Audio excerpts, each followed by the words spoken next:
Next up on stage, we welcome our first keynote speaker, who is Bruce Dewar.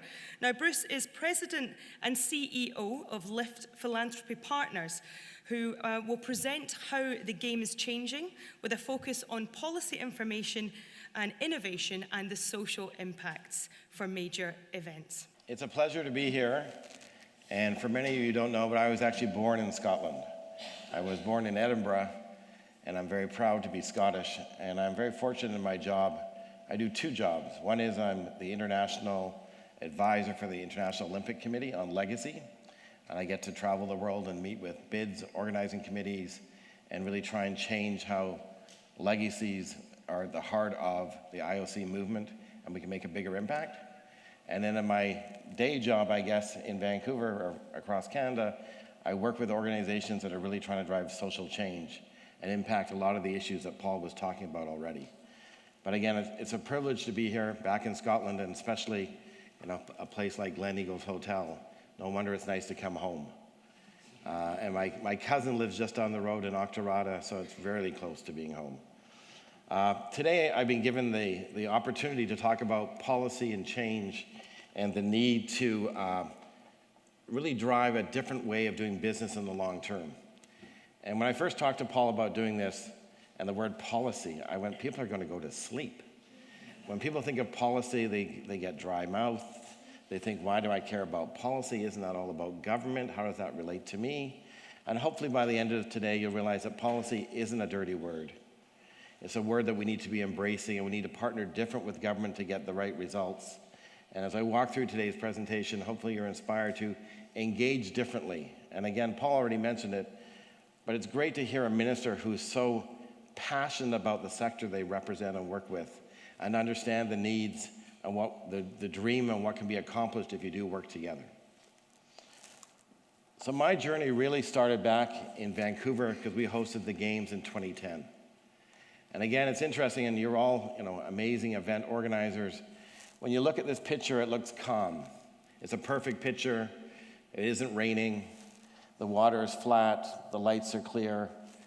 And again, for an event, that's the thing you want. But to get to this point, everyone knows how much hard work needs to go in. And my journey on the Vancouver 2010 Games started 12 years before the opening ceremony. And I played a variety of roles, from helping on a trade and investment strategy to a tourism strategy to making sure we really included the inner city youth and others to really make sure these games benefited us. But again, when you see a picture like this, you think, wow, it's really easy. Look how beautiful the city is. Look at our new convention center, which we've been lobbying for 10 years to get. And the games allowed that to be the catalyst for the investment of both the federal, provincial government, and the private sector to do something we needed for years. But again, it was about dreaming big and trying to do something that hadn't been done before. And this morning, you're going to hear from 3 different keynote speakers, and we were lucky enough to have dinner last night. And the one thing that became very evident to me is we had a lot in common. We don't like the word no. We don't like being told you can't do something. And if someone says you can't do it, we believe that you can do it for sure, and probably even more than they expect. And again, when we look at the Vancouver Games, we had that vision. Again, in Vancouver, we had to bid against 3 other cities to host the games. We were bidding against Quebec City and Calgary, that had the games before, to represent Canada internationally. So we had to really step up our game as a city who had never hosted an event of this size before, and to really show we could do things differently. And one of the reasons the Canadian Olympic Committee decided to pick Vancouver is we identified back in our early bid stage in 99, is that we wanted legacy to be there, win or lose the bid. We were the first, I think, of its kind to guarantee during the international bid, we'd create a legacy for our citizens off the bid phase. And now you'll see all bids around the world, because unfortunately one person wins the bid, are guaranteeing a bid for the citizens for the effort and time they put in, and to make sure that money isn't flittered away during the bidding phase. So again, we had high goals of what we want to achieve. And I want to show a short video here which sort of summarizes the end of our games. I'm not going to go through the whole build up to the games, I just want to show the video at the end.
come only fate can show.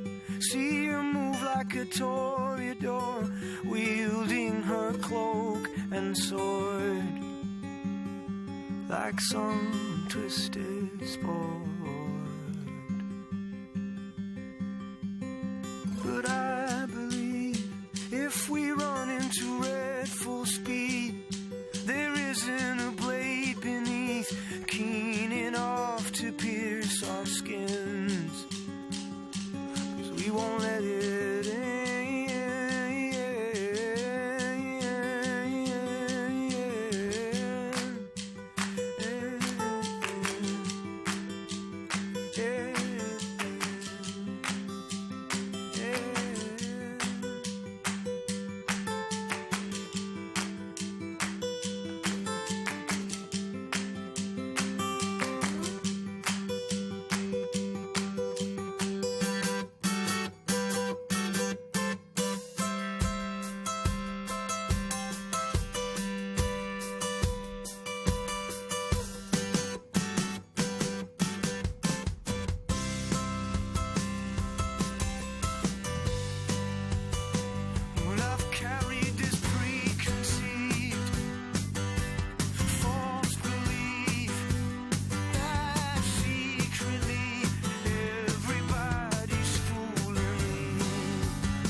But the time has come to say goodbye.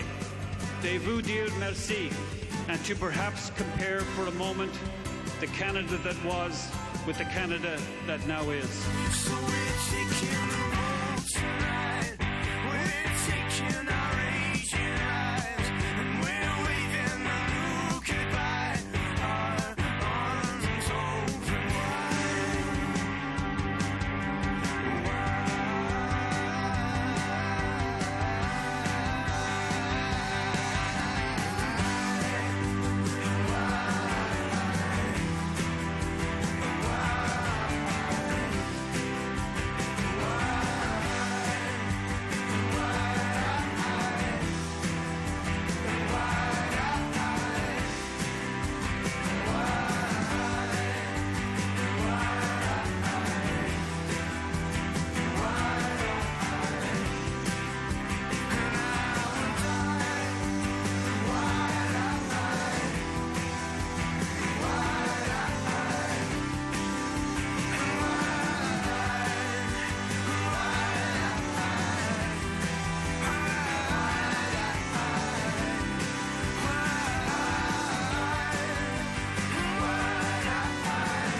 The Games in Vancouver changed our country.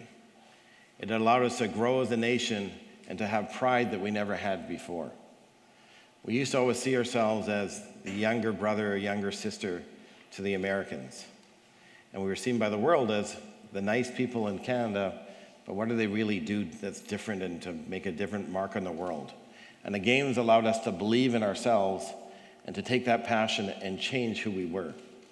And if I go back to the very early days when we started bidding for the Games, each of the partners that are on the board, which are really important, all levels of government, had a different vision of what these Games could mean for them and our citizens.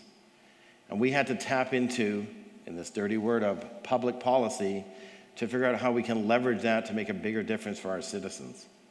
And in particular, each of them had some things that were common, and they had different things. And for both as an organizing committee for delivering the games, and for the organization I ran to create the legacies off the games, we had to be strategic in how we could tap into it. So I'm going to give a few little examples of what the policies of the government of the day were to try and drive using the games, and what we did to embed it in the games or things outside the games. So again, if I look at the federal government, they were very passionate about making sure we had Indigenous people included in our games, our First Nations across our country.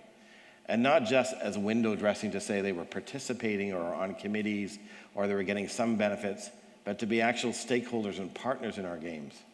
And so in the early days of the bid, they were on the bid committee. And the 4 host nations, the traditional land where the games were hosted, they actually set up a 4 host nations committee that was funded by the federal government and supported by all the partners to really make sure they could drive change. And the interesting part there is it really started the conversation on reconciliation, which is big in Canada right now. And you'll talk to Indigenous people across our country, and they believe the games was the first time to have that honest conversation, because we were brought to the table at the very beginning of this project to make a difference. And which a lot of people don't know is that in the opening ceremonies, most of the people on the floor of our stadium were Indigenous people from across the country. Because our torch went across our country to make sure everyone in our country benefited or could touch or see the flame, which is a very powerful thing, they also made sure for all the Indigenous communities across our country that we invited 2 people. And the bands had to identify who they thought were the next leaders, both a male and a female, and ask if they'd like to come to Vancouver for a week of leadership and experience, for a week of that, but also to be a performer in the opening ceremonies. And again, how you defined performer, again, for a lot of the males, that they thought, no, I don't want to be a performer, but I want to be an athlete on the floor. So again, the language that was used to engage them to be proud to come was very important, and they were then, the opening ceremony was really Indigenous led, but a lot of people don't talk about that. It was just seen as Canadians on the floor. And it's interesting, now we're coming up on our 10th year anniversary, and there's a group now going to go and do a documentary to find out where do these people go after the games. When they went back to the community, the vision was they'd come back with some new learnings and a better understanding of the Indigenous people across the country, but also the rest of Canada. And what have these people now done for their community and in their individual lives?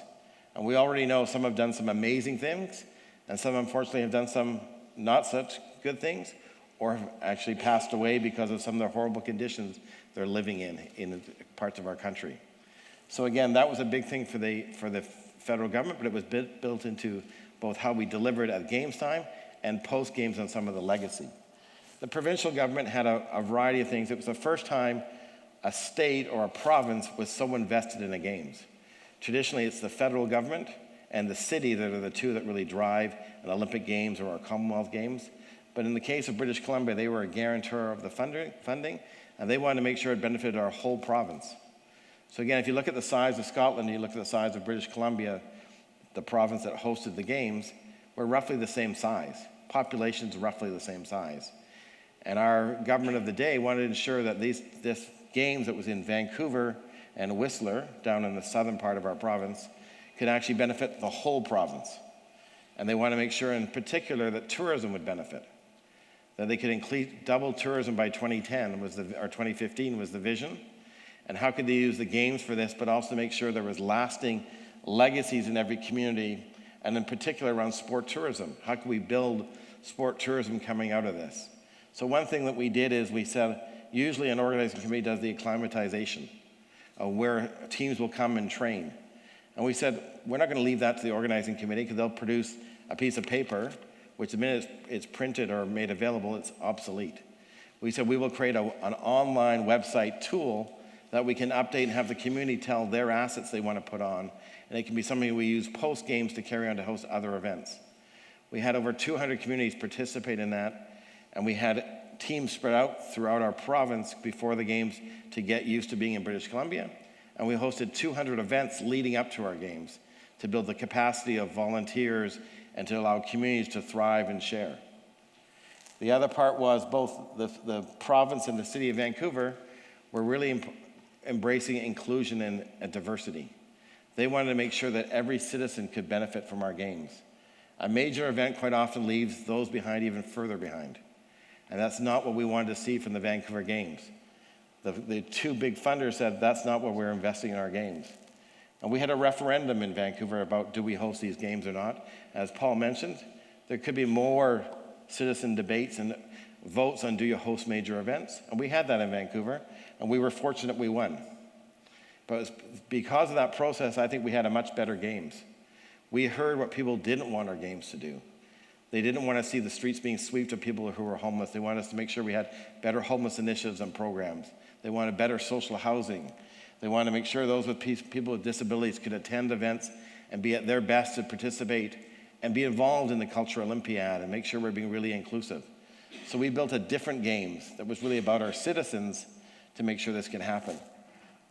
And the city of Vancouver also had at that time a policy around they wanted to be the greenest city. So again, everything around sustainability and the environment, which is everyone is doing now all the time. But again, that was a heart of what they wanted to be known for. And that went into the organizing committee around sustainability, environment, to push the bounds from what we've heard from other games and go to another level. But this is where public policy comes to play. And the nice part about public policy is if you're embracing it, dollars flow, not just from government, and some do and some don't, but partners who are already being funded by government to move that agenda. And also the private sector comes on board and they get behind those projects. So again, if you're doing things around diversity, there's going to be a corporation that says that's important to us and our people. We're going to invest in that part of your project. And it allows you to have more sponsors and diversify your funding to be more sustainable long term. The city of Richmond came to the games late. They hosted the long track skating, the Oval, which was the landmark building that we did. And interesting enough, when they took it over, they've said, we're doing this not for the games. We're doing this to be a hub of our city so we can grow healthy lifestyle around this facility. And we're looking at this facility for post-games. And when they built it with design of use after the games, around how it could be a community center for physical activity, how the venue, which is very large in scope, could be divided to have, I think it's 15 basketball courts, or have a ping pong tournament, or have a variety of other things, or have cultural events, or conferences. But to do that, they really engaged the citizens about how would you use this and what's the value. The other part, they knew if they had this, they could then build apartments and towers and business around it, which gave them a bigger economic base as well. So everyone had a different reason why they were at these games. And the resort of Whistler is interesting that they came to the games and they said, we have a 2020 vision already for our mountain resort. And if the games will build and support that around sustainability and the environment and making sure we're the best resort in the world, we will support the games. But if the games isn't going to support our vision, we're not involved. So this is where you can really engage the direction of government to make sure your event is bigger. And right now I'm talking about major events, but it doesn't matter if you're a community event, a regional event, you can still tap into public policy and where government is going to make it more enhanced. And they're looking for partners to deliver on public policy.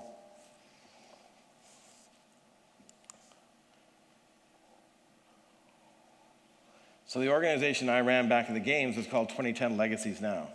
And the interesting part, when we created it, there was never an organization like this done before. It was an independent organization outside of government, outside of the organizing committee, whose full vision and mission was to make sure we created social and economic legacies coming out of our games. Can we use the games as a catalyst for change?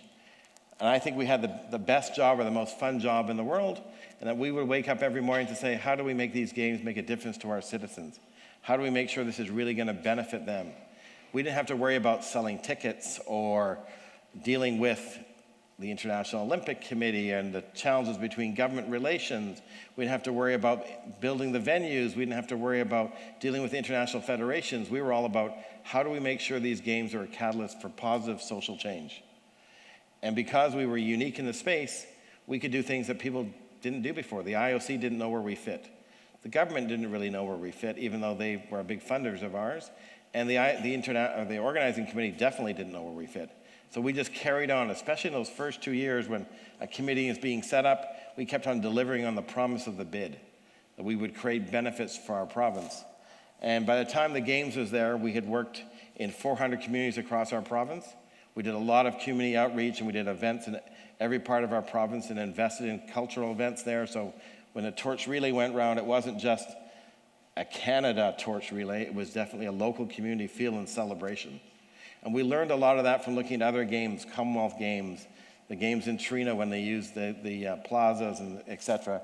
We tried to take that and put it in a winter setting that was right for our culture. But we worked with 1,200 organizations, and we did 1,400 initiatives in partnership in various ways. And again, when it was over, the International Olympic Committee at the beginning, who wasn't sure about us, said, you've been the first organization to drive change from a Games, and you will impact future Games going ahead just because you tried something new. And then we did something also a little bit different in that we've been very successful. When I started, we had about $1.5 million. By Games time, we had 30 million spending from public sector corporations and foundations. We decided that we were going to give it all away. We're going to put it back into the community where it belongs and have them own these assets and these legacies so they'll carry on in a different way. We're coming up to our 10th year anniversary next February, and I'm pleased that all except one initiative that we transitioned out is carrying on today. And I would say they're richer and stronger because now they're owned in community differently, and they're becoming more relevant as they get more sort of bedded into the community. So in 2010, 2011, 2012, we were transitioning programs out, and we created a new organization called Lift Philanthropy Partners. And that was taking our learnings from the 10 years of the Games of how do you drive social change, which is, again, another buzzword that's out there. But again, how do you take that? And we took our learnings about partnerships and engagement and collaboration and innovation, and then we look for the best organizations in Canada who have the potential to scale their impact. And we give them the tools, resources, and pro bono support from some amazing corporations so they can now do much better work. And so again, this legacy carries on in a different way. We have our legacy work that's in community, and we have now our knowledge that we're taking across the country to drive bigger change long term.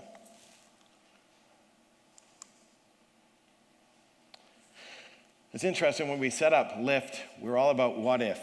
What if we can really do something that's going to be amazing? And we always live that every day, what if, what if? And when I was preparing for this conference and I was talking to Paul and members of his team about who was attending, and then especially last night when I was going over the list of who's here, you're all leaders. You either lead in your organization, you lead in your communities, you lead in your kids' life, you're just leaders as a whole. And so you need to be challenging yourself every day, what if? And some questions I want you to think about is, what if you had an idea that could change the world? Many of you are sitting there saying, I've been thinking about something I want to do for a while, but you're not taking action. We need people to take action in this world if we want to drive change and we want to make better outcomes for our citizens. And again, when I heard the ministers talk this morning and then Paul, you're a prime country that's ready for this next level evolution of change and to lead in the world. You're already leading in many areas, but you can go to another level. And it takes all of us to step up to say, what if? I've got a friend who I see on a regular basis, and he always has a great idea. And then 2 or 3 years later, he goes, I thought of that, but I never took action on it. I thought of that, and I never took action. I'm sure many of you are sitting there right now, and you've said, I thought of something I could do in my events, or I thought of something I could do in my community. What can you do in the what ifs we have to start thinking about? What if you had the ability to turn a dream into a reality? So again, we all have dreams. The hard part is how do you actually make it into that reality and take it into action? And that's done through partnerships and being innovative. And again, because of your position, privilege, or where you are in society and what you're doing, you have the ability to drive change. And a responsibility, I believe, to do that. Not just for the event industry, but for society as a whole. What if you could create a world for tomorrow that you can be proud of today? So again, it's good to dream in the future, but you got to be practical today about what we can achieve and how are you going to do it. And I think, again, the policies that your government has in place and where you want to go as a nation, from the conversation that we've had, is you want to be that leader. You want to be positioning yourself as the place that's the best place to live in the world and live and to do business and to raise a family and to live the life that you want. But what are you going to do to make sure you're proud of it today, not just in the future? And what if you can harness events for development and social change? So bring it back to who you are. Don't just think about the event for the event's sake, but what are you doing for that bigger part in society, for your community, for your region, or for your country? And how do you make sure that's a lasting piece?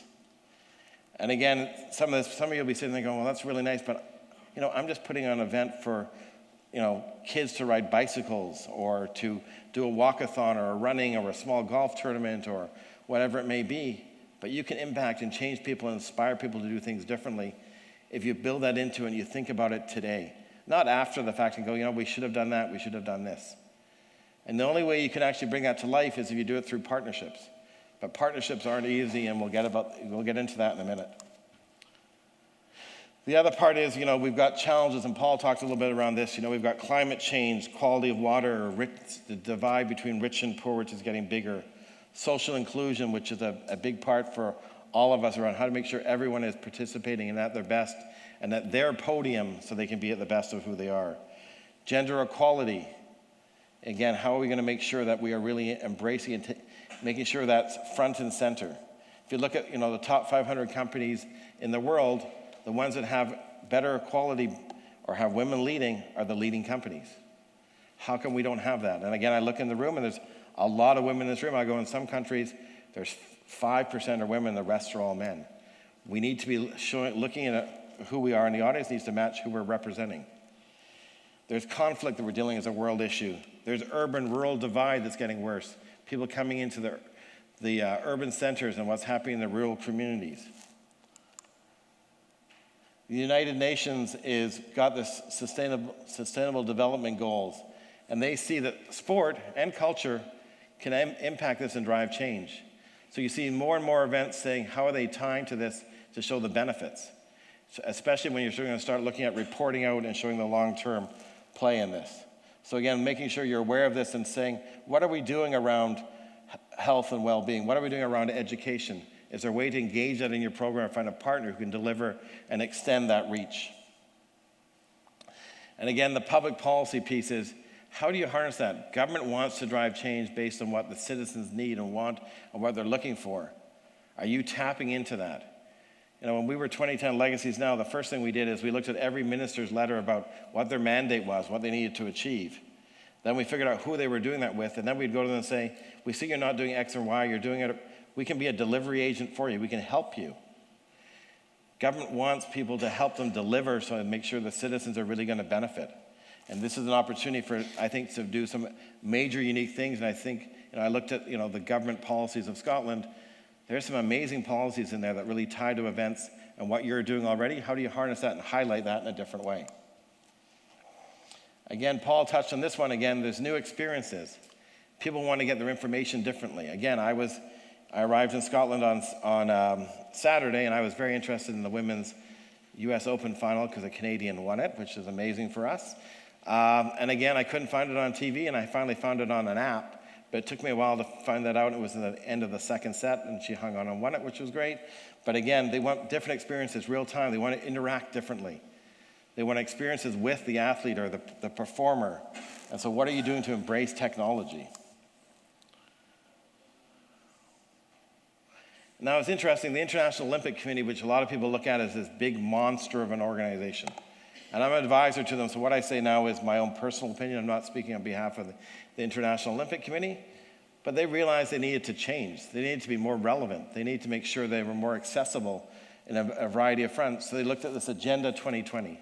And what that really was is they were looking at how do we change who we are and how we do business, and how do we make sure we're going to be a benefit to cities, not just all about the Olympics. So they came out with 138 measures, 40 recommendations, but really what they were doing is they want to change the way you bid, the way they engage. They want to go away from, this is a sports event, to making sure it's an event-based program, to make sure the Culture Olympiad really is embraced, to make sure things that are important to the city and where they're at are being celebrated, and that's what will make the games unique. If they all look exactly the same in a different context or culture, that doesn't work. It's got to be much more rich than that to really engage citizens and show value. And from that, they came up with what they call the new norm. And the new norm is all about the games, but again, they start with how do they deliver? How do you reduce cost, complexity, and risk and waste? How do you make it easier for cities to be involved in bidding? And how do we get more cities involved who aren't maybe bidding now for a variety of reasons, cost, but also because they can't host it by themselves. So again, they're trying to add more value around flexibility, partnerships, efficiencies, and sustainability. So maybe one day EventScotland decides they're going to bid with the Scottish government for the Olympics. You go after the Winter Games and you partner with a Scandinavian country. They do the downhill events and you do the ice sports. The Olympics now is looking at new models and new ways of doing it to make sure they can be more relevant to communities and to spread the risk, which allows you to be a lot more creative and allows countries to maybe look at new ambitions. So they're about redesigning, rethinking, and reshaping. Something you should always be doing in your events to make sure they're relevant and in touch and are really meeting your experience of your audience, your visitor, and the athlete or the performer on the stage or down the street when they're performing as well. But really always challenge what you're doing. The other part is the Olympics. It used to be about what the city can do for the Olympics. It was always about how do you make the Olympics and the Olympic brand better. Now they've now flipped it. It's now what can the Olympics do for your city? So in part of my role, I go to all the bid cities or potential bid cities to find out why they're even interested in the games. And for some of you, start that early conversation, you realize you're just doing it because you think you should go through the process and you want to have a little bit of a conversation. It's a bit of a Hail Mary, or think it's going to bring this gold from the streets. So is it really the right time? The IOC doesn't want you to build big venues and new venues. They want you to use your present infrastructure. Don't build a $20,000 seat stadium when a 10 is what your community needs. So again, is this the right time for you to bid? And I see that the Commonwealth Games will do more of this. More of those major multi-sport events need to move the model to be more accessible and less costly. And that's why it's great when I look at Scotland and what you're doing. There's so many events that you've created and you own yourself. You don't have to bid for them. You don't have to pay the fees. You now own them, and say, how do you spread them and make sure they roll around your country to make sure they benefit everyone? So again, you look at Paris. Paris is the first, under the new model of cities first that won. 94% of their venues are already built or will be temporary. And the 6% that they're going to build new is going to be the Olympic Village, and they want to be the lead standard in the world for delivering that kind of venue. So, and again, they're making sure they're following the Paris Agreement as well. You've got Los Angeles, again, which has hosted the games twice already. The interesting part here is the Coliseum will be used for the third time. So again, it's not a brand new build, we're doing a bit of a refurb, but the mayor really believes that you can use these games to address sustainable issues that some of the things we've talked about already, but to really benefit the local community. And the interesting part here is 100% of their venues are already built or are going to be temporary. So a totally different model from building a brand new Olympic village or city around the games. So, and the other interesting part is right now we have 5 Olympic cities all together. It's interesting, now you'll see the legacy leads and sustainability leaders coming together from each of these to say, how do we collaborate? How do we build programs and go from country to country? How do we share our learnings? This has never been done before. The other interesting thing, if you look at this and we're playing a game with your kids or when you were young, which one of these doesn't belong with the other? The interesting one is Milan Cortina. Before, it was always about one city had to be the host city. So in Vancouver, it was Vancouver, even though it was Vancouver Whistler bid. They're now realizing that there's actually more than one city that's going to be involved in benefiting, so you can actually look at branding differently. You can move forward in a different way. Here's a short video from Tokyo.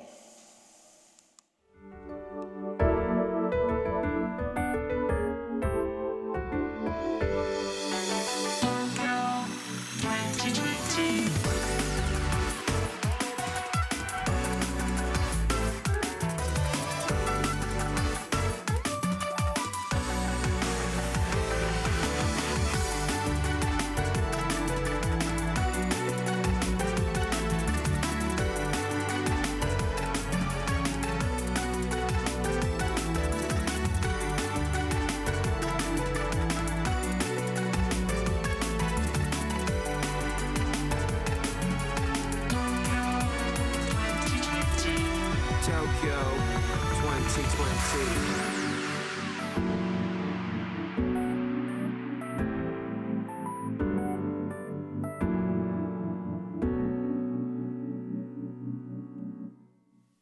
The nice thing about this video, it's about this sport, but if you look at it, it's so much about diversity and inclusion. Tokyo is really embracing inclusion in a different way, and I believe they'll move the Paralympic movement to another level. So it's more about than bricks and mortar. The IOC actually now has a strategy and framework for legacies, and they have the 7 dimensions. And the point of the 7 dimensions doesn't mean you have to follow the 7 dimensions. It just wants you to think much broader around what the potential is for legacy. Again, if you look back to the early days, everyone thought about sport, and they thought about the economic value. Can we make money from it or build our brand for tourism? And then they looked at the Culture Olympiad, and we have a speaker later who'll say maybe they didn't look at it as much as they should. But what are the other benefits you can gain? Social development, human skills and innovation, urban development, the environment, sustainability. You need to look much broader, and when you're looking at your event, what else can you be harnessing, but keeping it authentic and true to who you are? So again, looking at things differently than just for sport or just for culture. It's interesting in the youth games, again, for this city, when they won it, they said, youth games allows you to try things a little bit differently than an Olympic Games. But again, for them, it was really important that they were transparent about how they invested their money, what the benefits were leading up to and post games. And they have a very transparent website, which I encourage you to go to. And you can go in there, you can click about how they did the procurement, who got the contracts. You can click about the Olympic Village and who lives in there now. 10% are teachers, 20% are firefighters. They really show you where the benefits are. The sport equipment, which communities did it go to? How did they make sure active living was really being embraced through the community level? This is one stop to really talk about what they did, what their vision was, and when you get there, you can click through, and someone who's into stats, all the stats are there. I've never seen such a transparent model about showing the expenses and where the money went, which I think is really important to make sure you're sharing on an open platform to make sure we're being better at what we do. And again, they've got their social development there. You can click on there and you can show you what they're doing against the big goals as well. Another interesting one is Expo Milan 2015. Again, that was all about food and how do we make sure we're going to solve the problem of food sustainability. I'm going to show one short video about an innovation that you wouldn't think of.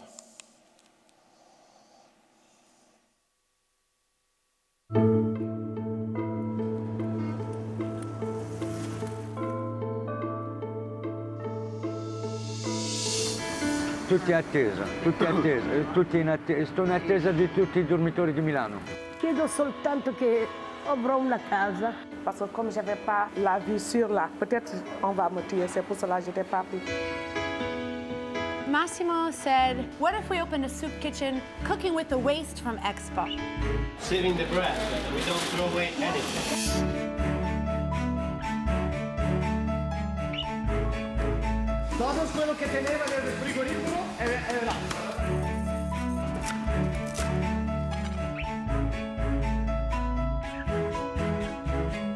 Working with waste is great. You don't know how much you can get from a product until you are in this position.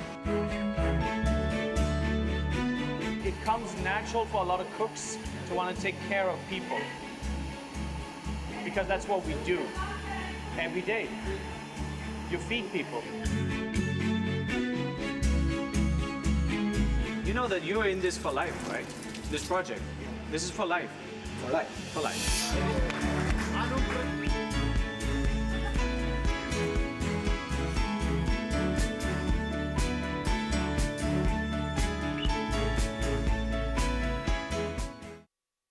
So that's a Michelin star chef taking the leftover or wasted food from the expo and creating meals for those who can't afford meals.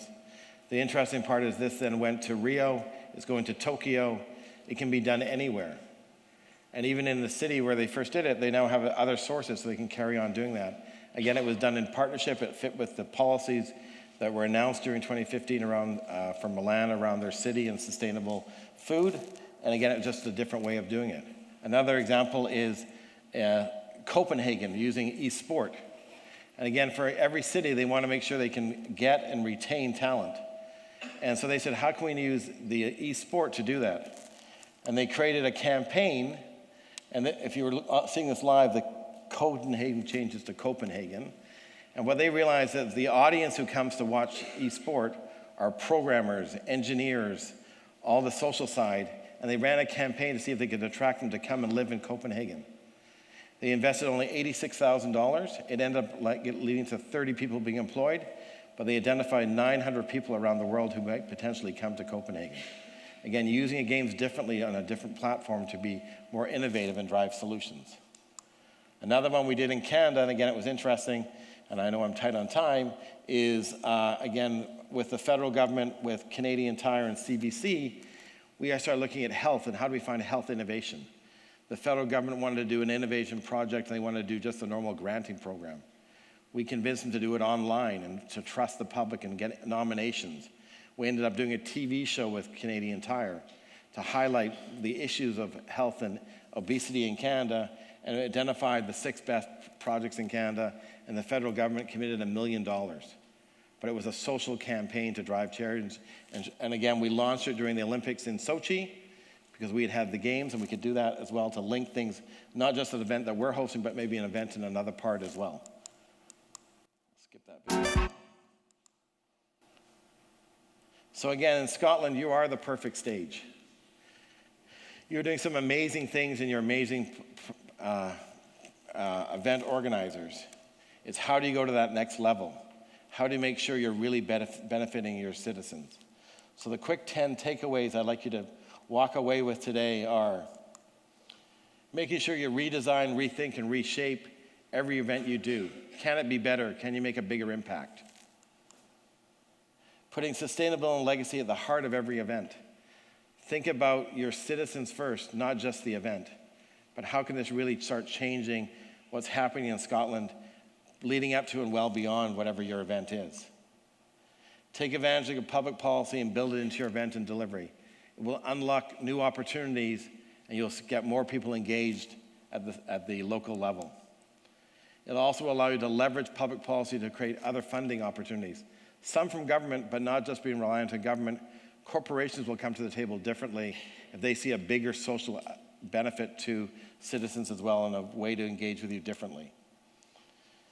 Think bigger than your event. What is the benefit to your city, to your region, and your country?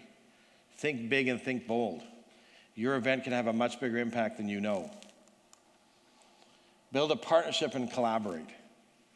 And this is, if you look at the first 5 things, that all has to be done through partnership and collaboration. You can't do it by yourself. And any event who thinks they're an island will not be here long term. You need to link to other organizations and bring their resources to bear. Embrace technology, both from engagement of your audience, but also to find better ways of doing business and to make it easier and more accessible. Demonstrate impact and benefits to your stakeholders all the way through the process. And even when things go wrong, share that as well. Be open and authentic about the good and the bad. Elevate your experience and everything you do. And most importantly, don't be afraid to innovate and try new things. So how many of you here are going to be champions for change? If you're going to be a champion for change, please stand up. If you're going to look for a bigger impact, please stand up. If you're proud to be Scottish, cheer. Go Europe, go. And thank you very much.